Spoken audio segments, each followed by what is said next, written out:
Today on Brilliance Business TV, we have Andrea Aviet. Andrea is an inspiration in her courage and in how she has turned her life around, using her negative experience to motivate other women to think of themselves and not accept abuse of any form. Stay tuned.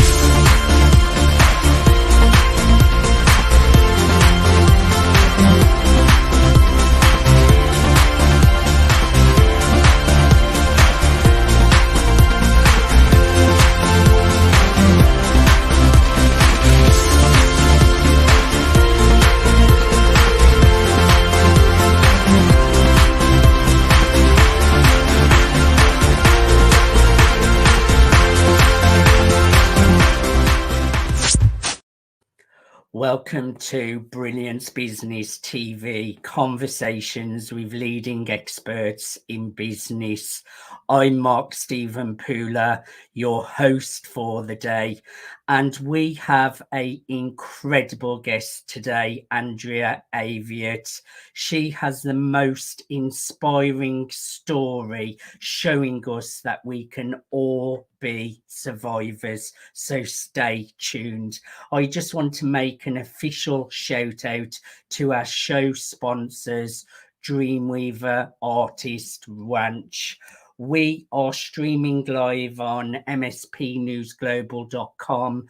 We're on Facebook, Twitter, Instagram, LinkedIn, YouTube, and we're also streaming through the E360 TV network under Fresh Takes, going out to Apple TV, Fire TV, Android TV, Roku, and many more. And we're also on Business Innovators Radio Network. Let's bring in our incredible guest, Andrea Aviet. Andrea, welcome to Brilliance Business TV. Thank you, Mark, and thank you for having me on your show. Very glad to be here. I'm really looking forward to a conversation with you today, Andrea.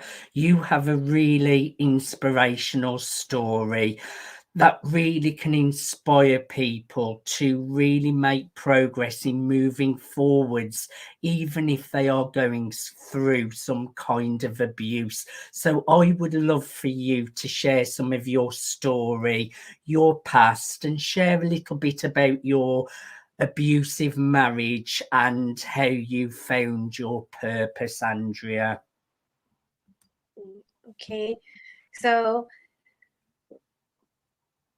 when I was, to go back to the beginning, when you're first getting married, you're extremely happy and you think you're starting a new life with your partner and it's going to be a wonderful journey.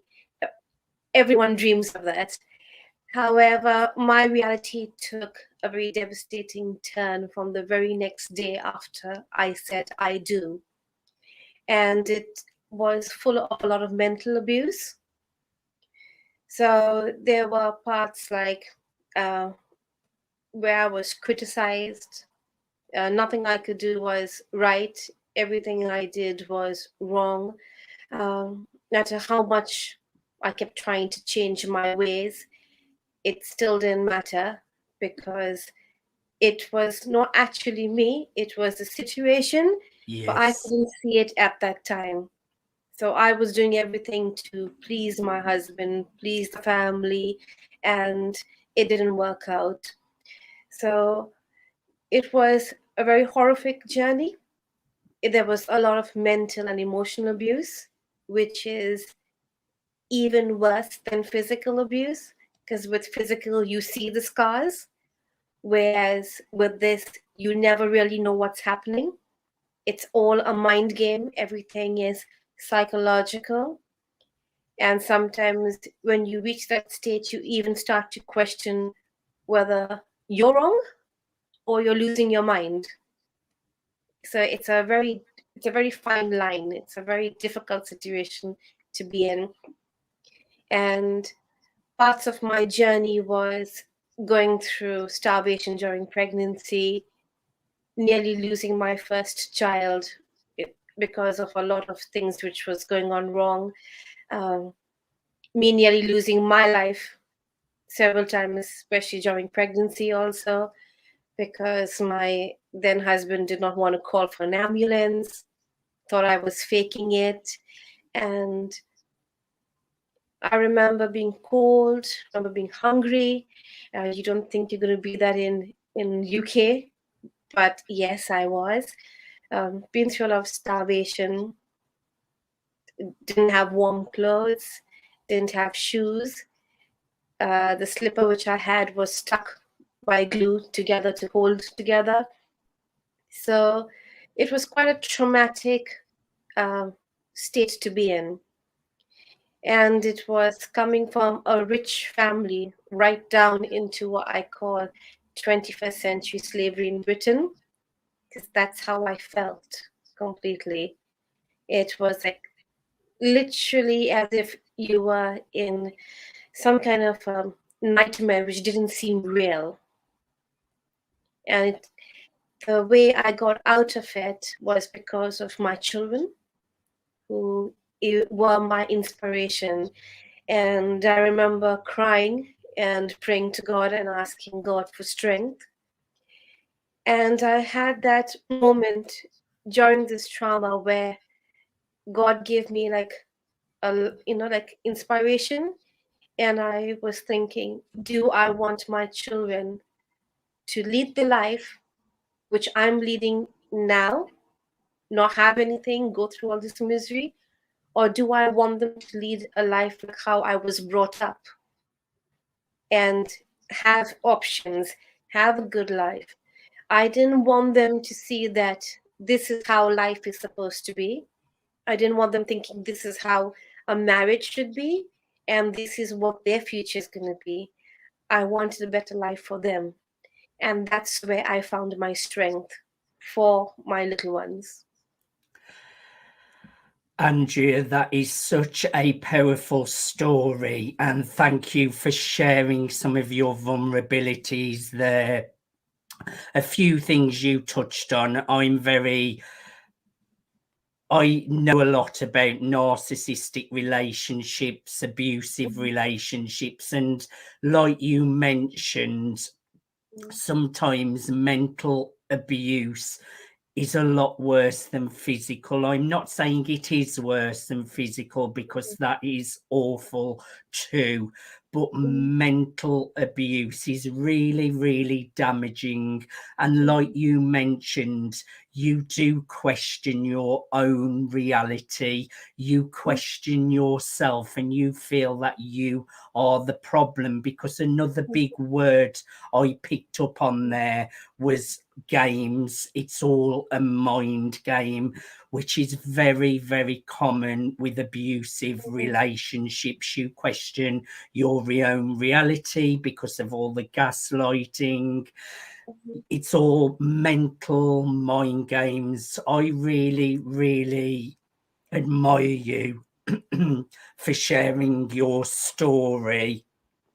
So I know you're big on anyone can become a survivor. It can be done. Share some wisdom there for us, Andrea.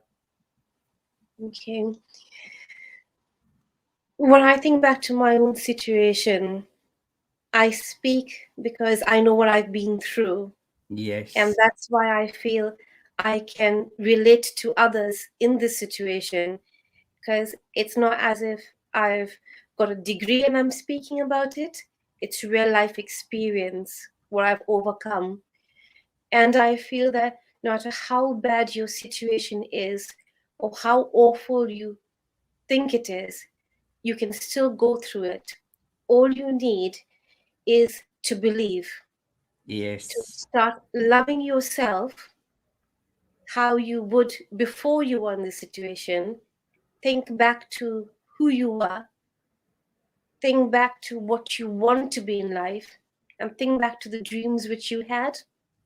Yes. And I know sometimes, everyone wants to be loved and everyone sometimes longs for that love. But the most important love is self-love. Because when you start thinking that you need somebody else, that person gains power over you. Yes.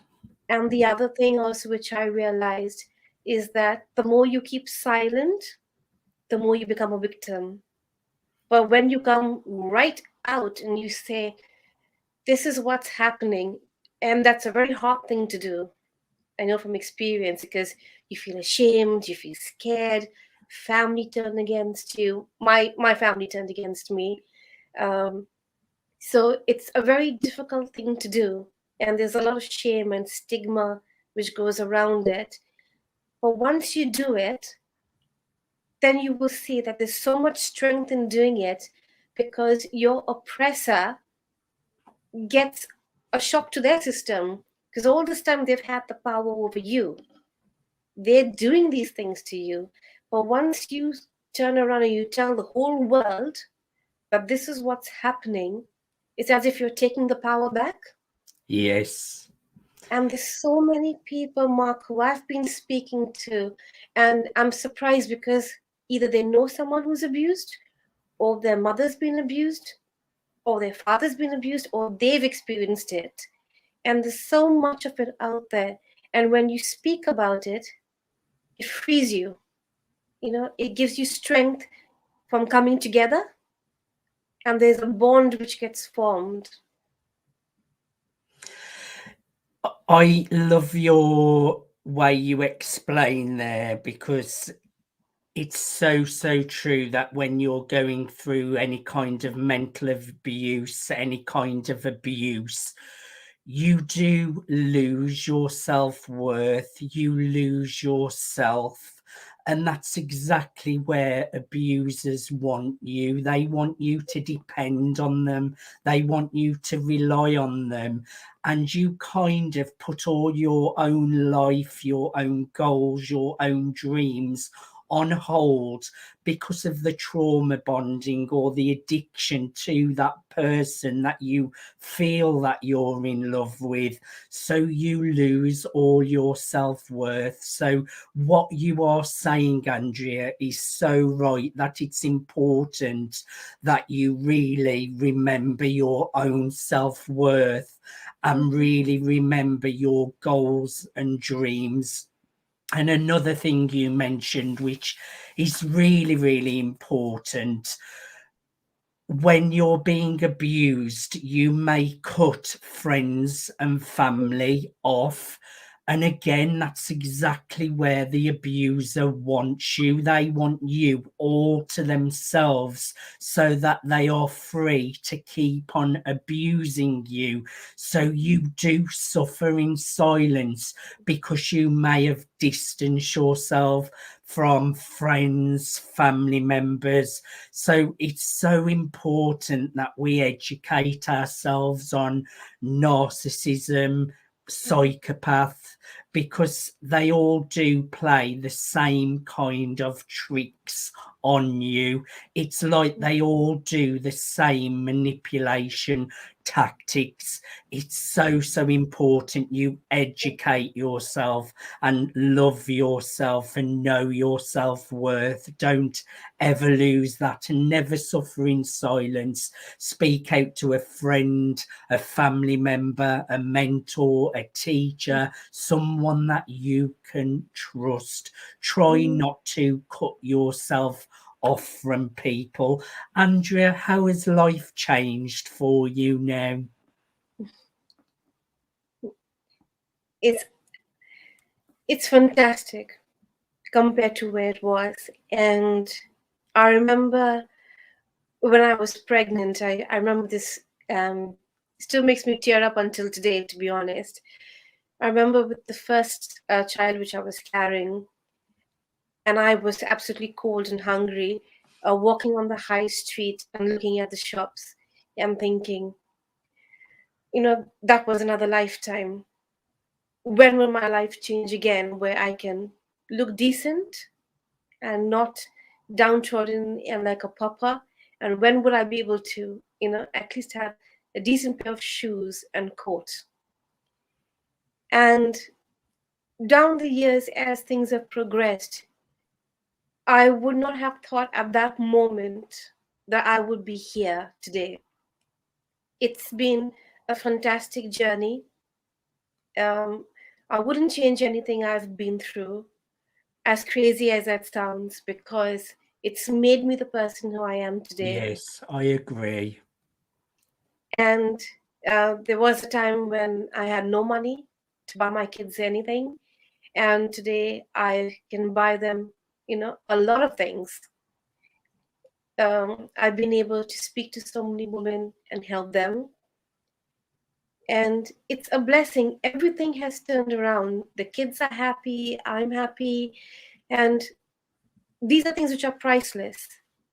And when you help a stranger who reaches out to you and then looks for you to comfort, and a thing like a hug, and just hearing someone's problems and them saying, because you've done it, we know we can do it.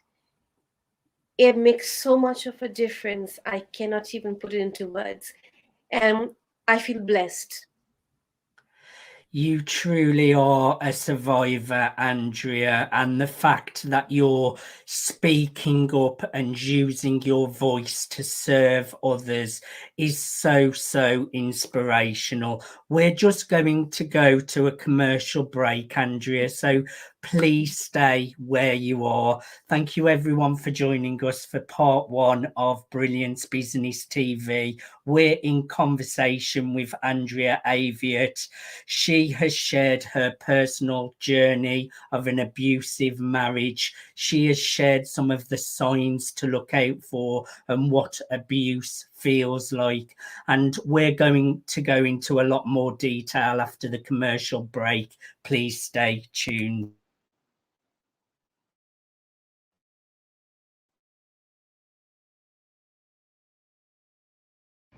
Hello everybody, Cyberchuck 2.0 here. I'm so excited to be able to share my vision of Dreamweavers Artist Ranch. They say you can't choose your family. Not only am I saying you can choose your family, you get to thrive with your family here at Dreamweavers Artist Ranch. It's a place for like-minded individuals to come together to share experiences and gain experiences, not only through workshops, through performances, and through exhibits. This is a place where you can disconnect from the outside world and reconnect into a community of people that there is no judgment. There's only support. And this place is an amazing place to grow and to tap into your highest potential and to be able to show off all your talents. This is a place you can come and network and really thrive. I'm so excited for Dreamweavers Artist Ranch. This is a place where dreams actually come true. I love you all so very much. I'll talk to you all later. Peace.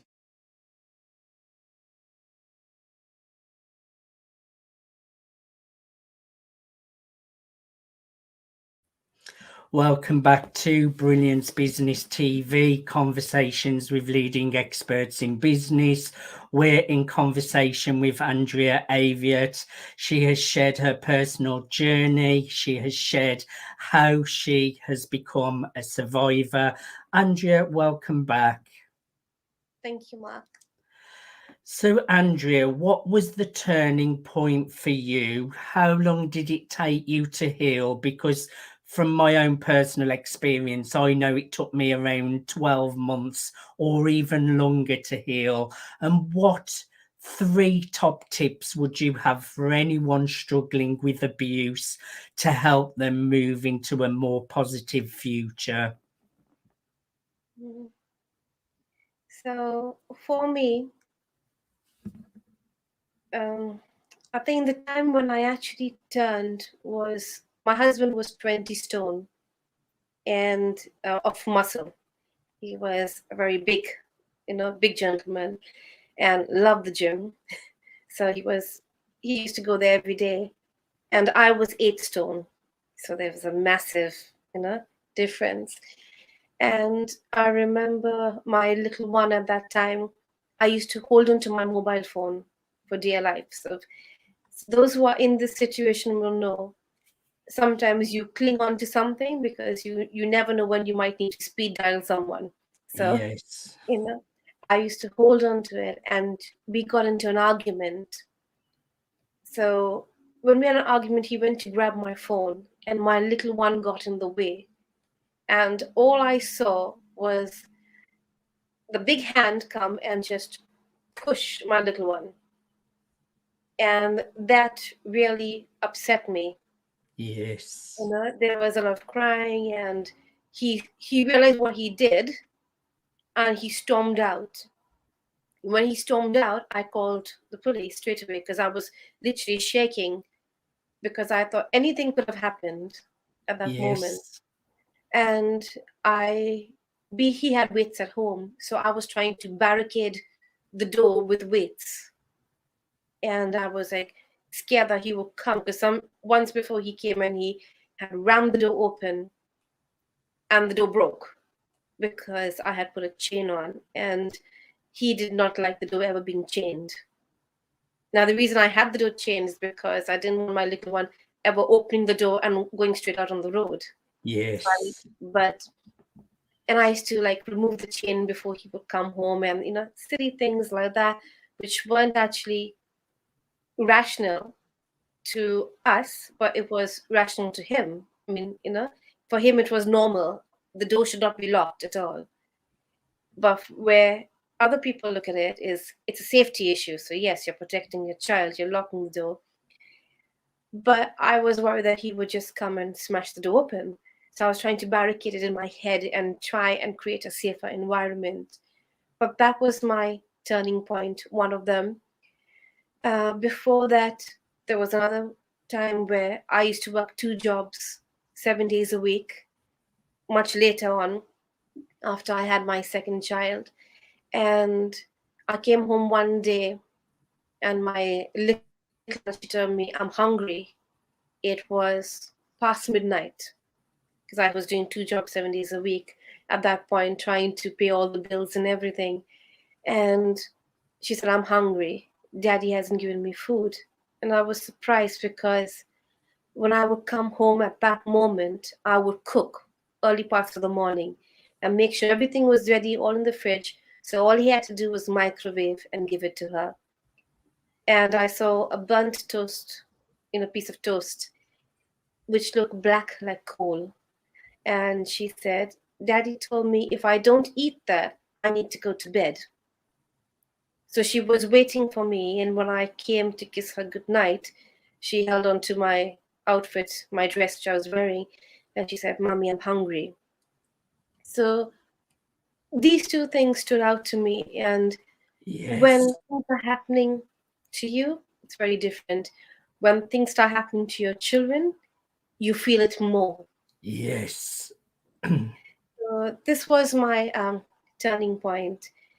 And my tips for others would be, it's very important to know who you are. I always say it, go back to who you were before.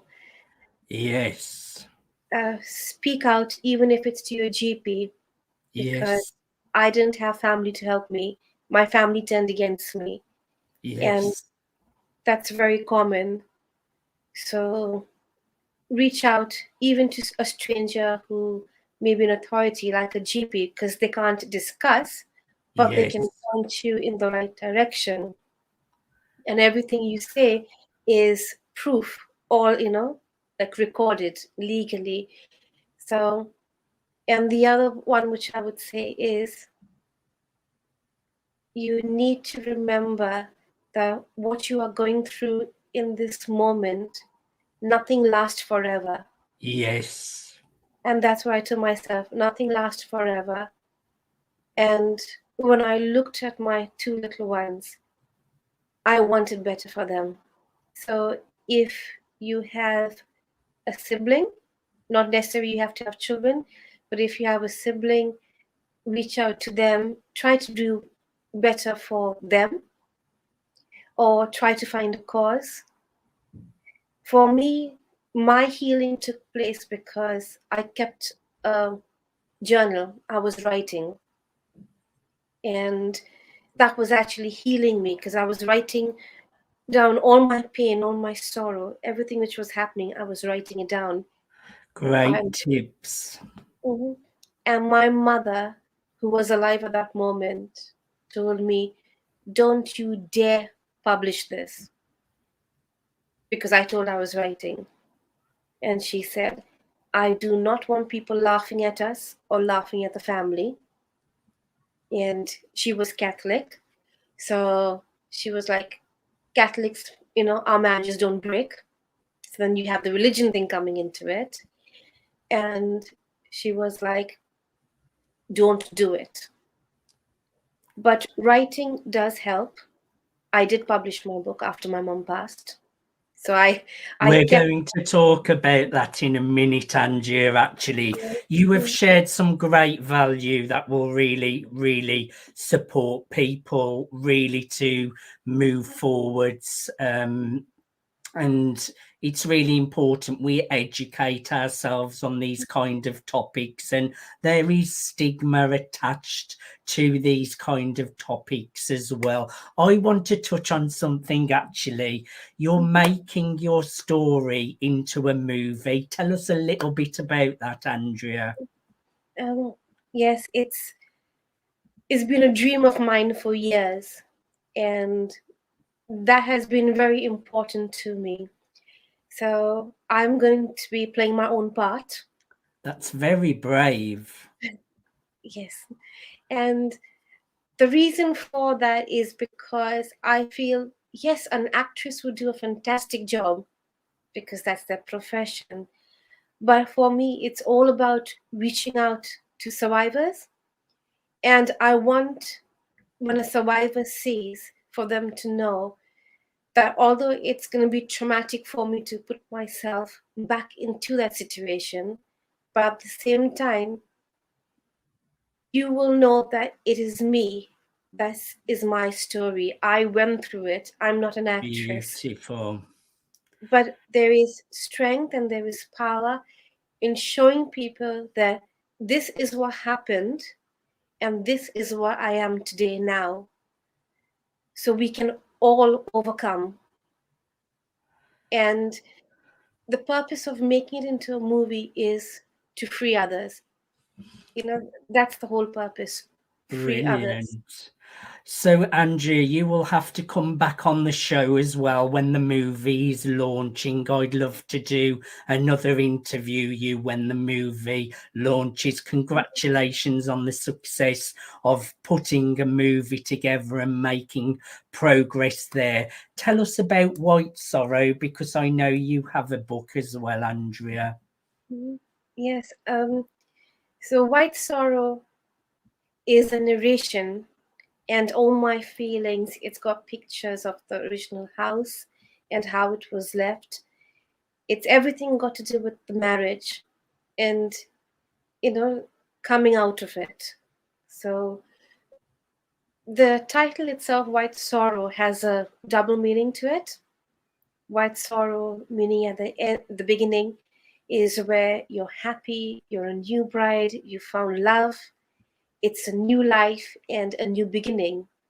And it's all about purity, celebration. At the end, it's about freedom. It's a white flag.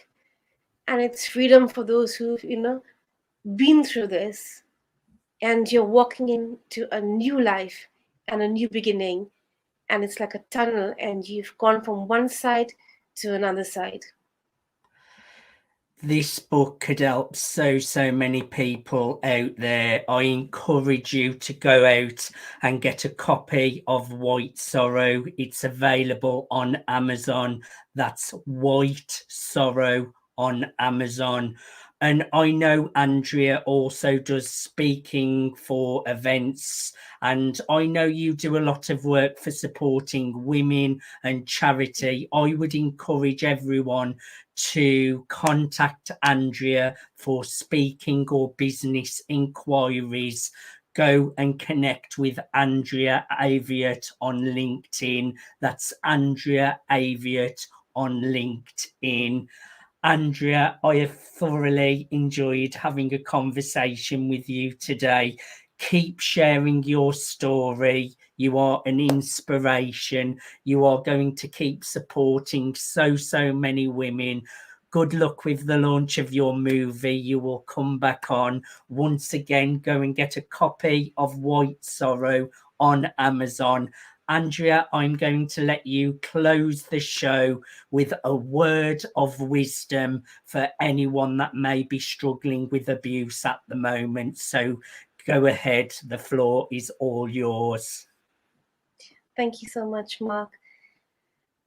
For those out there who are experiencing what I did, or even worse, mental, physical, emotional, any form of abuse is not right. You are worth a lot more, whether you're a male, female. Don't feel embarrassed. We all go through something at some point in our life. And there is power and there is freedom in overcoming and uniting and coming together. You can get over anything in life. If you need to hear an inspirational video, if you need to reach out to someone, everyone has had hardship in their life at some point or the other. And we need to remember that.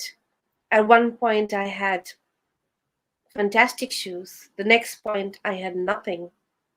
I would have gone through a bin to have scraps of food if that meant feeding my baby. And the next time in my life, I was, being awarded different awards. And it's all a journey.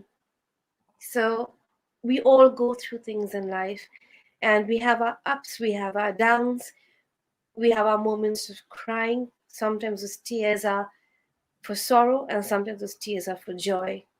But you can overcome anything at any point in your life. You just need to believe and look at yourself in the mirror, reflect, and know, I can and I will get through this. And Mark, thank you so much once again for having me on here. It's been a real pleasure. Andrea, the pleasure is all mine. That was a beautiful way to close the show. Thank you everyone for watching Brilliance Business TV. We have been in conversation with Andrea Aviet.